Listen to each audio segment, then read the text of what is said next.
Kym, welcome to my show. This is called Dope Nostalgia, and we talk a lot about the careers of people who took off in the 90s and what they're doing now. So Okay. I'm excited All to right. touch on some cool events that you went through in the 90s. What were the early days of your journey in music looking like? Well, before the before recording and putting out an album, I actually used to be a jingle singer. Oh, So cool. I sang jingles. A gentleman by the name of Paul Wilson. He took me under his wings and asked me if I wanted to sing jingles. I'm like, yeah, because money's good. Mhm. So I started doing jingles first, and I did those up until like 93. I'm sorry, 91, 92. Mm. But in the meantime, Steve Hurley and myself and some others were at a party. Now I knew Steve through the neighborhood because we didn't grow up far apart from each other. So he knew that I sang jingles, and his wife was having a party for a friend, and she asked me if I wouldn't mind um, singing something. So I said, sure, I'll sing Inseparable because it was easy and it was like one of my favorite songs.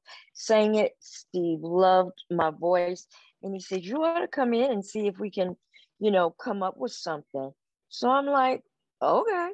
And went into the studio, and we literally laid Two Blind down within a couple of hours. And the one that you guys hear is actually that was kind of like a demo, but they just did some remixing on it and stuff, sped my vocals up so I sounded like the Chipmunks. But Oh, a little higher than normal, was it? yeah, see, but yeah, so that's how the recording journey began. That's And the incredible. rest is history. Yeah, it was pretty good. I can't lie. Now, how did you take the angle to approach success in the European market first? Because Well, I'm in this, Canada and I heard it quite a yeah, bit here on the radio. did you? Oh, Yeah. wonderful. Well, here's the thing. We were hoping that we get a US market. Did you go some? Okay, but it didn't.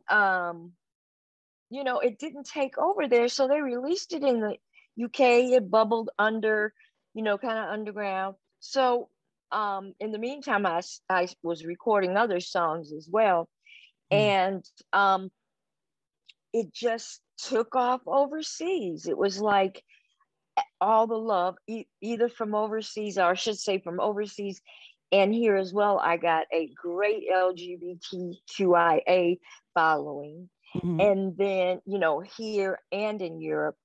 But from the moment Two Blind turned 30 years old, August 6th, this Oh, August 6th. wow. So Incredible. it's been, yeah, so it's been 30 years since since the song was released, and probably within a couple of weeks, I was starting a tour, and the first place I came was to the UK.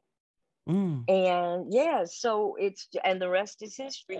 And up to this day, I'm still getting a gig here and there. So it's really been nice. I can't lie. Did you get to do a lot of traveling in those days? And when you Oh did yeah. you actually have the chance to see the culture and the cities But and everything? you know what, with London, because I had some friends there, I was able to sort of see around. Dubai, Abu Dhabi, Bahrain. I got to see those areas because I was there Wow. longer. Yeah, I know it was great. Japan, same thing. I was able to, but Mhm. Amsterdam, I was able to. But there were so many gigs that I did that I wasn't able to, go through the historical part. Scotland, a friend of mine by the name of Dava Mack, when I was in Scotland 2 years ago, he picked my husband and I up, and he gave us a short little tour of the area, Glasgow. So it was Mm. really nice. Yeah, yeah. And I've been so many places. That's the blessing because Mhm. I don't like to fly. And you always want your success to be at home. You want you want your homegrowns to love you too. Of But course. it didn't work out that way, and I'm grateful for Canada. I'm grateful for, all of England, all of Scotland, Germany, Amsterdam, Mhm. everywhere. Yeah, so I'm grateful. Yeah. Did you get to come up to Canada? I came to Canada for one gig, and I'm trying to remember, and I want to say it was like in 93, 94. Mm. It was a club that had, I want to say it was standing room only, standing room. I believe the stage, like the walkway, was like right in the center. There were people on either side, and above me, and I kind of was high, but it was in. I'll tell you where it was. It was in, um, I want to say Montreal. Oh, that sounds about right. Yeah, French I in think French it was Canada. Montreal. Yes, yes, Yeah. and it was a blast. I mean, honestly, Naomi, I've been shown love everywhere I've gone, and as I mature, I'm seasoned now. I said, maybe I'll retire and just, but people are still ringing the phone. So I'm like, I'm gonna just hang on in there till I can't anymore, you know. You got to keep So doing what you love. You you got do, to. and it brings me joy. And this whole year and a half with COVID, it just stopped everything and everybody. You already know that. Mm. And the other side of it is, um, at first I was like, okay, they lift the ban, but will I still be safe? You know what I'm saying? So it's been Mm. one of those. But I have a gig in the UK on the 23rd in Manchester. Oh, wow. Um, yeah, on the 24th is when I get to the UK. So I'll be in Manchester, and then on Saturday, Wolverhampton. So I think it's maybe an hour and a half from Manchester. Then back to Manchester, I've got two clubs, one gay club and just a DJ club. I can't think of the name of it. Forgive me, but yeah. So that's what's been happening. I'm so Yeah. glad you're playing. That's incredible. Thank you, thank you. I am too, honey. A bitch be broke sometimes. You know what I'm saying? I know the feeling. Oh, yeah. I'm I'm just saying. But what's funny? I say that years ago it was for me so I could pay my rent, so I could do the things that I needed to do. I had two small children, had gone through a divorce, so it was a lot of stuff going on. But Yeah.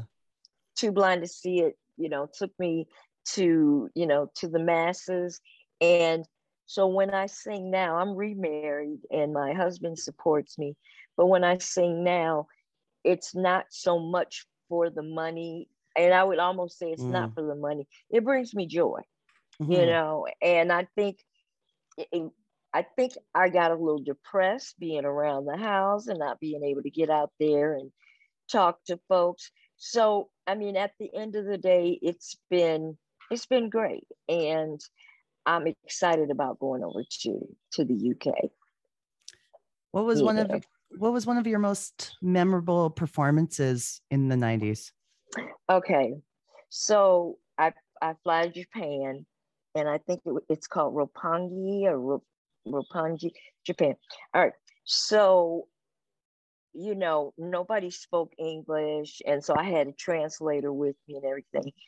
But when it came time for my show, I get up on the stage.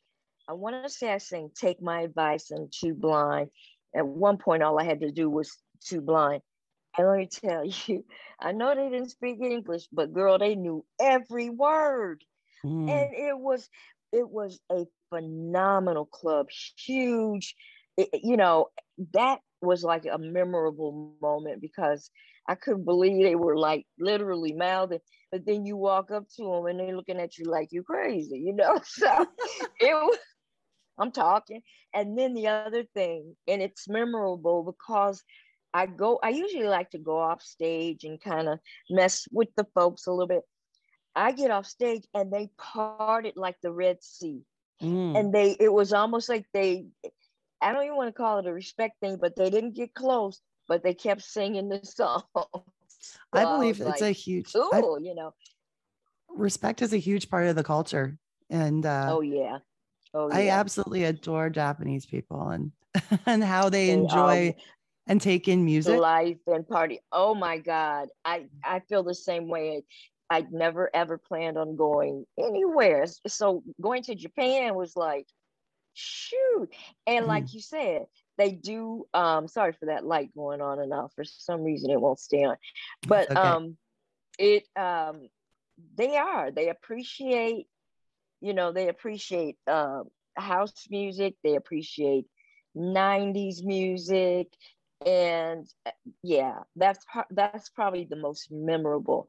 And I can give you one more that's just as memorable. Mm. UK.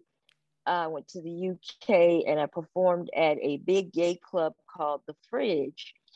It was a massive place. So I'm thinking, I'll never fill this place up, but as my car brought me up, the my name was on the headlights, and I mean, what do you call it, the banner, and it was all lit up. I'm like, oh, and then I couldn't believe it, and then the till, it was around the block, and I'm Mm. thinking, what? I get inside. I had never ever been in a gay club, first and foremost. Secondly, I had never seen the most fabulous drag queens. I mean, it was just beyond crazy. And the way they accepted me and treated me, I'll never forget that. It was one of the best gigs I ever did. And when I got off stage, I was able to go upstairs and kind of freshen up. And people were literally standing in line to do like a meet and greet and take a picture. So that was really big for me. Yeah. I Oh love that. man, what a great Yeah. And feeling. it was. I did Club in MTV with Downtown Julie Brown back, I think it Classic. was about, yeah, 93 or 94. So my people in the US got to see that. I've had so many wonderful moments, but those three really stick out. Who were your musical influences growing up? So I'm a little more seasoned than a lot of people. So I will say the Supremes, um, Gladys Knight, Melba Mm. Moore, Aretha Franklin. Mm. Um, I loved the big gutsy voices. I'm not a gutsy singer. I'm more, because I did jingles, I pronounce my words because you had to do that so Mm. much, over there. So for me, I concentrate on what I'm saying, but I also concentrate. And so I think I'm a straightforward singer, but I have little moves that I can make, that help out from the excitement side. But Mm. yeah, I, I I just think that being able to reach people from the standpoint you never knew you'd go anywhere, or I do anything like this. And so just to have people recognize it is just amazing. It really is. Mm. I love that. Tell Thank me, you. tell me about Turn It Up in 2017. Well, let me tell you about Turn It Up. First, I got to talk about my best friend, Thomas Arambula, who he and I've been friends for over 25 years, and he's been holding out on me. Mm. He writes music. So I was like, well, what the hell are you going to tell me? Anyway, he gave me a song called Deep in the City first. And it was an homage to all of the DJs, Chicago, Frankie Knuckles, E Smooth, Jesse Saunders, Farley, Jack Master. He gave, homage to that. And then Turn It Up was a couple of years later. He says, Kym, you got to do this song. And when I heard it, it was bouncy enough, and it gives you that club vibe. I Mm. don't know how many remixes are on it, but Thomas is the reason that song came out, and he's actually the reason for me continuing to sing. So I just Mm. love him to death. I have to always shout my boy out. So yeah, that's how turn it up turned it up. And then Mm-hmm. did that lead into doing the EP, The Dance Floor, a couple years later? Well, it's sort of probably so because, well, I had met these two wonderful gentlemen, Scott Featherstone, who actually, when I go to the UK, he lets I stay with his family. And he, took me into the studio with Des Ford, who's a friend of his. Steve Teasdale is he's my agent over in the UK. Long story short, I heard these tracks, and we wrote Dance Floor together, and then also Love's Got a Hold on Me. I believe we're gonna release Dance Floor again on EP, not EP, what's it, digital. And we're gonna also release oh god, I just said it, Love's Got a Hold on Me. So those two songs are, what we're working on. I have a concert, like I said, on the 24th, 25th. And so we'll be doing it there. We're going to try to do a really good live. And I wouldn't mind putting out a live, concert EP as well. So that would be kind of cool. So we're looking to do that as well. Yep. You're a very strong songwriter. Like, how did you go about getting a song prepared for CeCe Peniston, the Keep on Walking song? Oh, okay. So that was prepared for Kym Sims. And finally was killing it on the charts. I was coming up. CeCe wanted to, I guess, we Got a Love Thing. I think that was her next song. Now, I had recorded all these songs for my album, and she apparently loved Keep on Walking, and I had no clue. And the first time I heard it was when it was on the radio. So the songwriting part of it had a lot to do with the bad relationship that I was in, which was my first marriage. But I will say this, I loved my version, and I was a little, I think, more hurt than angry, because the production company, they did it behind my back. Oh no. So that was supposed to be my follow-up to Take My Advice. But CeCe, she put her feet all up in that song, honey. I mean, she did her damn thing. And I tell everybody, she stomps the stages all over the world singing it, and I go to the mailbox and get the residual check. So it's been working out just fine. There is a silver lining to the situation. There is a silver lining, but sometimes the music industry, you got to go where the money resides. You know what I'm saying? And I think at that point, she was already signed to the label. I believe it was A&M, if I'm not mistaken. And then I got signed to ATCO, Atlantic Records, and then East West for the UK. So it all worked out, Yes, I'm glad it worked out in a positive way. Me too. Oh yeah, because I wasn't if you would call me 5 years ago, I'd probably still be bitching about it. But now, like I said, everything happens for a reason.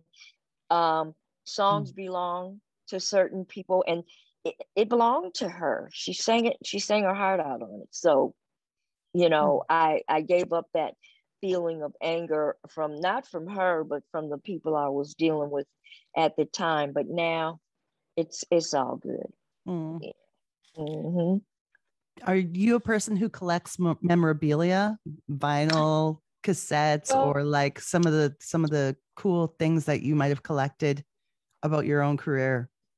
So when I got the first CD, I didn't even listen to it. Do you know what I mean? I was like, oh no. So I still have one that's just wrapped up perfectly with the double thingy. So I do have that. I have a ton of vinyl, but it's not my stuff. Let's see. So collecting probably that one CD.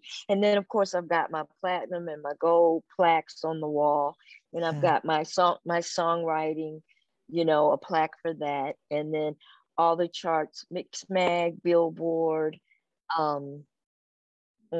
Top 40, all of those are on one plaque.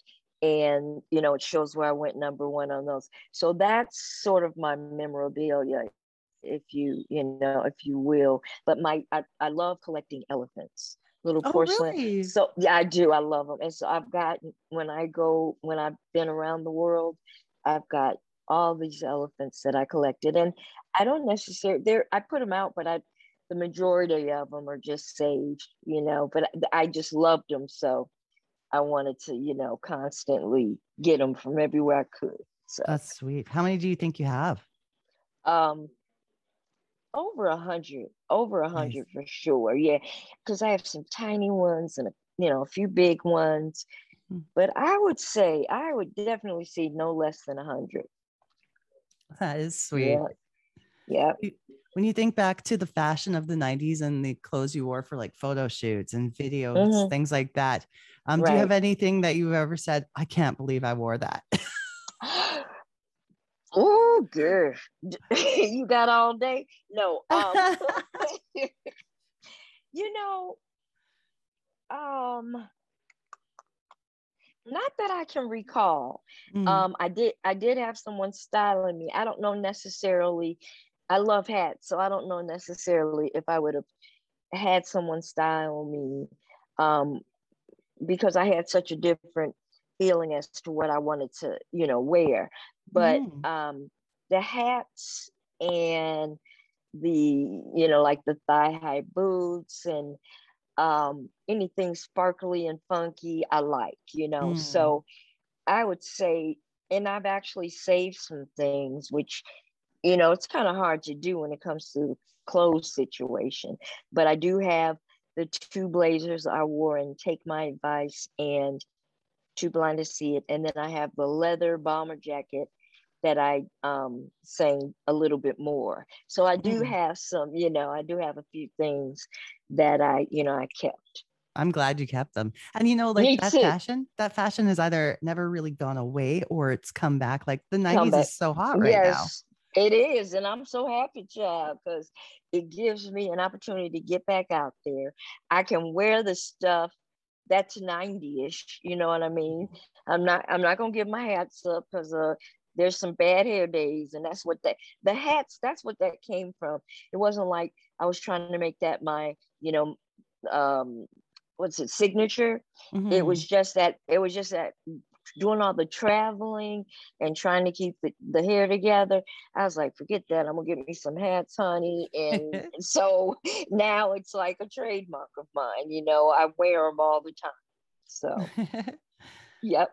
Now, when the internet came out in like the early to mid 90s, did you use it very much yet or use it at all to promote your career, like your own website and I, stuff? I didn't. I didn't. Yeah. I was so afraid of the internet. And at that time, I had the label behind me. I had PR and all of that stuff. So I didn't necessarily have to do it. If I could turn back the hands of time, I would have been more involved in everything. So yeah, computers scared the hell out of me. And I'll be honest, I didn't really start using a computer till like probably 2001. Mm-hmm. And then, honey, I just need pencil and paper. That's all I need. And then, and then, with all of the social media stuff, it's the best thing to do because that's how the music industry is moving now. People are going out on live, doing their thing, and have fans on Facebook and that kind of thing. So that probably came to fruition for me maybe about 2005 and up to now. Mm. Mm-hmm. Yeah. I remember a quote from Prince, and I think it was probably about 10, maybe 10 Oh years my ago. He God. said 15 years ago, where he said Yeah, yeah. that the internet was a fad. he thought Well, it would guess go what? away. Yeah. Rest in peace, Prince. I, Mm, you know, icon. I put he and Michael together, but they're totally different vibes, but icons for our time. mm, Um, I think I liked the fact that Prince thought out of the box, and he owned his own publishing. He owned his own, catalog. So yes. he put out an EP or an album without any help from a label. So to me, he was like a groundbreaker. And I don't think he necessarily, before he passed away, I don't think he was that into the internet then. No. I really, if I can remember, you never really saw him. I don't know if he had a fan page. I'm gonna have to look. But yeah, so he took his time, and I'm behind him because I would have done the same thing. But you realize as you walk through this journey, you can't get around it. You just can't. So it's And you important don't, for artists. I mean, a lot of artists run their own social media, like their Twitter, their Instagram, Yeah, whatever. But you yeah, don't have to, because you can always have someone do that for you if it's something you yeah. don't. And I've got people that have offered to do it for me, and so I can get bigger numbers and that kind of thing. So that's something that I plan on doing, leading into the first of the year. But now I just have my little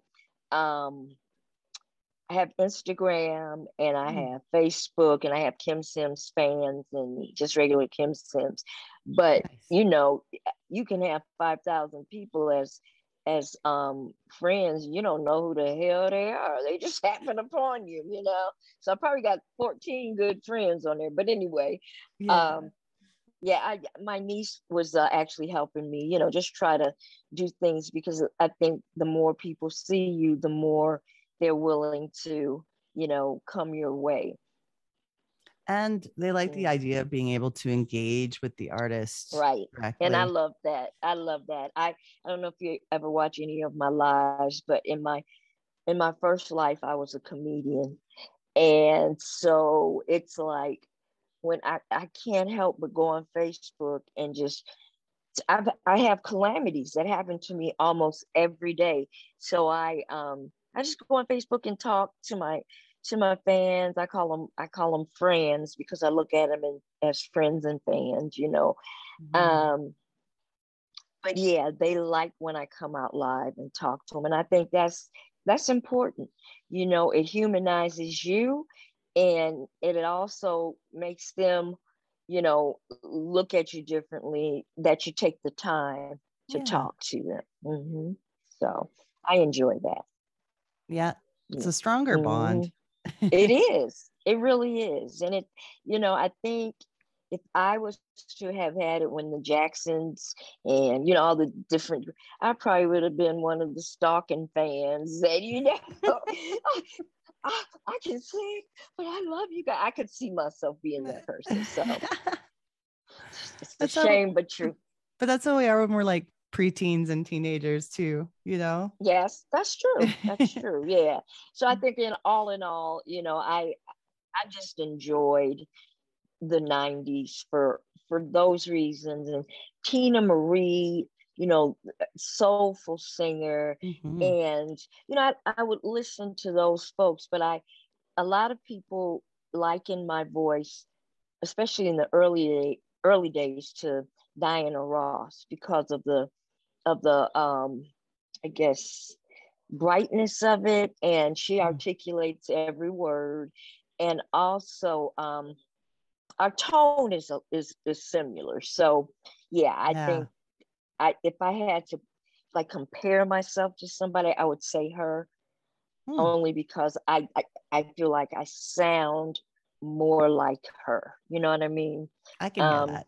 yeah, yeah, especially in that first album.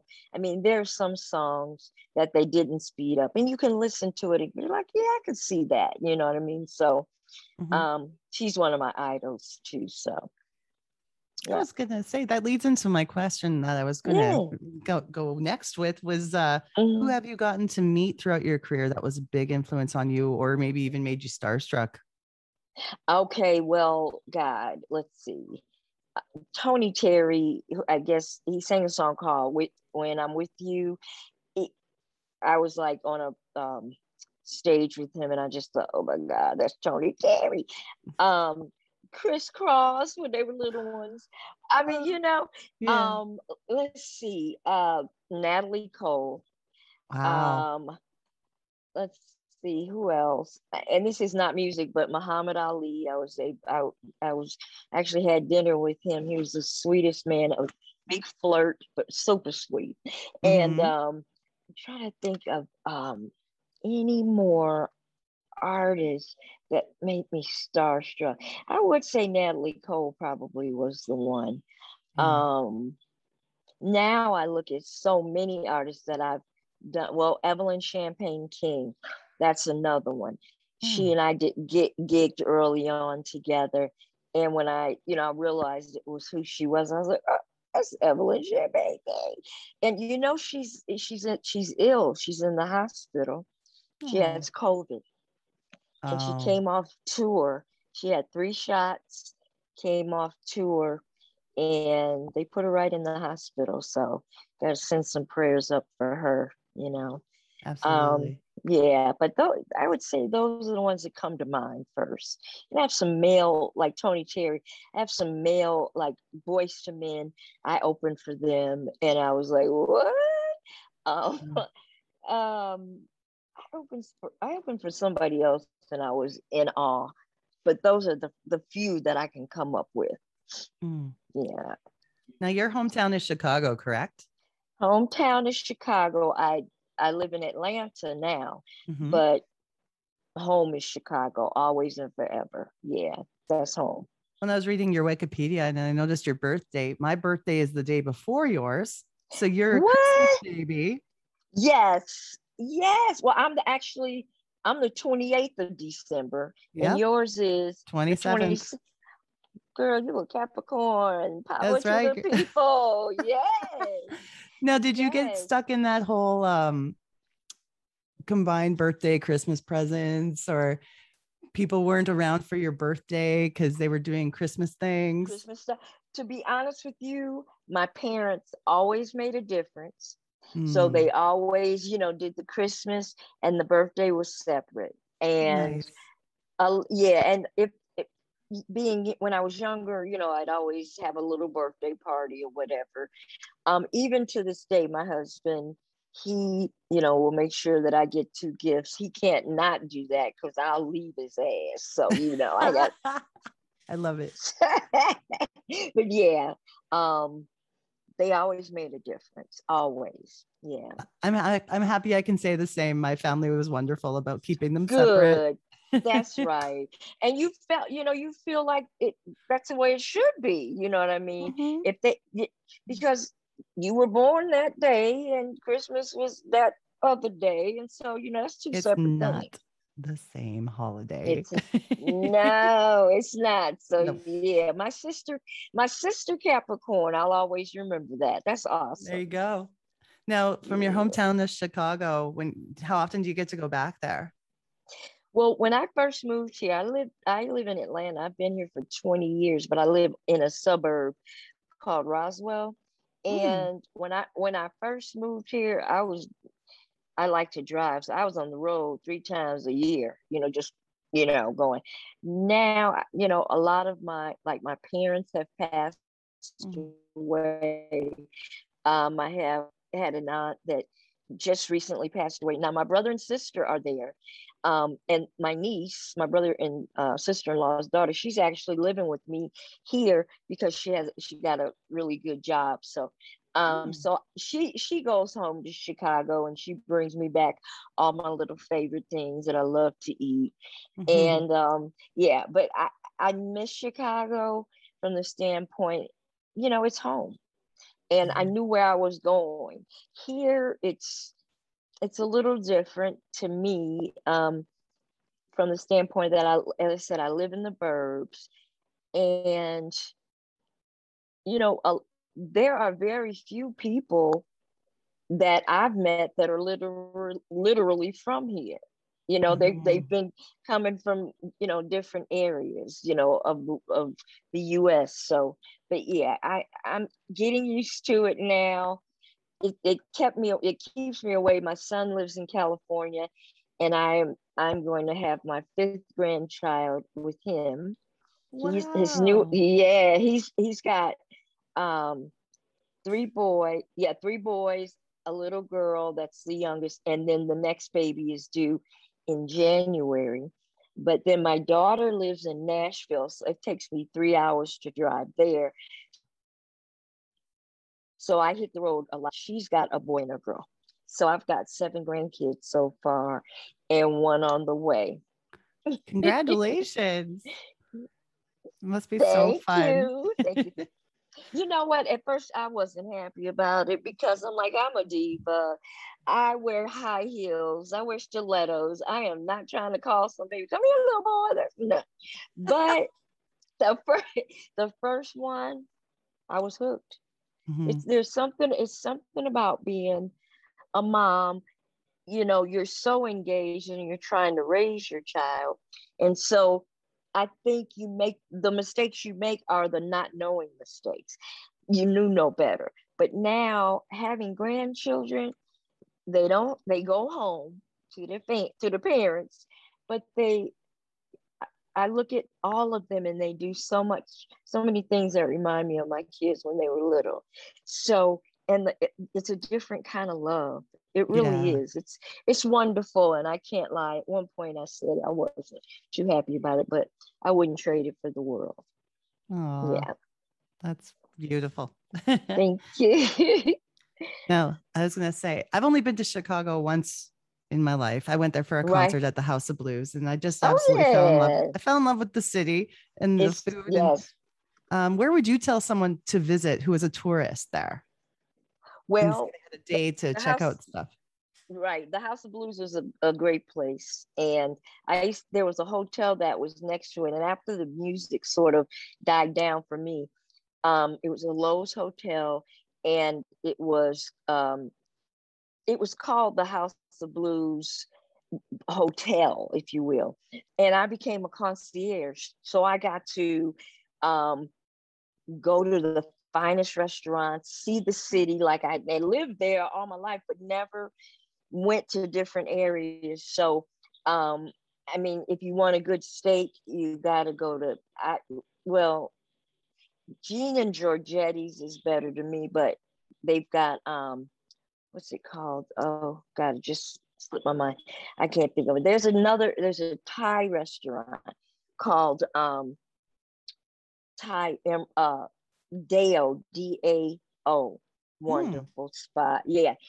Mexican food is all on the north end, which would be, like some blocks, well, maybe half a mile or so from downtown Chicago. And Mhm. there was a place called La Canasta. Oh my Mm. God.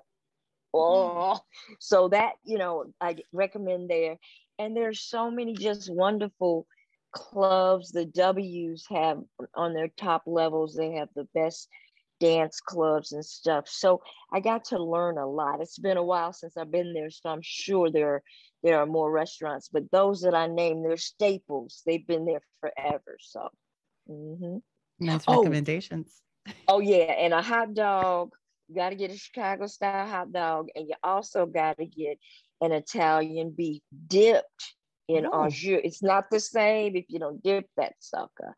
Um, And there's a there's a place called Portillo, and it's down in it. Get you a good old hot dog, girl, mm, and get the Chicago style, and then an Italian beef. Those are kind of fast foody, but they're the best. so good. Oh, I'm Yeah. hungry. I know, me too. Me too. Kym, do you have any guilty pleasures? Guilty pleasures. So, Yeah. yeah. I, um, Go ahead. I said I never feel guilty about them. I just like them Well, with no shame. well, see, let me put it that way then. Yeah, I like them with no shame. Some people would say I have guilty pleasures, but I love a good handbag. So I have Mhm. probably every designer, and it wasn't even so much about being able to floss and go, look what I got. I just loved them. Yeah. That and shoes, Nice. a good pair of, those I would say are my true guilty pleasures, but I don't feel guilty about it at all. Nice. Yeah. Uh-huh. You never have enough of them. Never. Never. And I told my daughter and my niece, they're gonna get them when I die anyway. So it's in the will. So I'm buying it for them, you know, in all honesty. Excellent. But I've got, you know, I got a lot of wear and tear out of them. So yeah. So now that you're going to be playing right away in the UK, and what other, do you have some music lined up that's going to be released soon, and what goals lie ahead for you? Yeah, well, they're gonna release Love's Got a Hold on Me, and that one is like really one of my favorites. But when I was there 2 years ago, I recorded a couple of other songs. So those will probably be on the EP. And then Thomas, my songwriter best friend, he wrote a song called Love Take Over. And more banging than turn it up. It's really, really good. So I think we're gonna release that one first, early part of the year. Good. Yeah, I'm looking to, you know, I've got some gigs, so I'm looking to do a little touring, you know, towards the end of the year. And then I kept telling everybody I'm gonna retire. And it wasn't so much retiring singing, because as long as I have my voice, I'm gonna, you know, do it. But I said, I just don't want to be one of them old ladies trying to get out on stage with a cane and shit. I just want to be able to, you know, I don't want to, when it's time, if you know what I mean. Right now, I'm physically okay. But I see retiring maybe in the next 2 years. But as I said, I'd still sing, you know, and if a gig came through that was worth it, I'd go out. Yeah. I hope you keep playing as long as you feel good, and Thank you. you gotta keep playing as long as you can, because Yeah, you we'd do. love to see you. We'd love to Thank see you. you.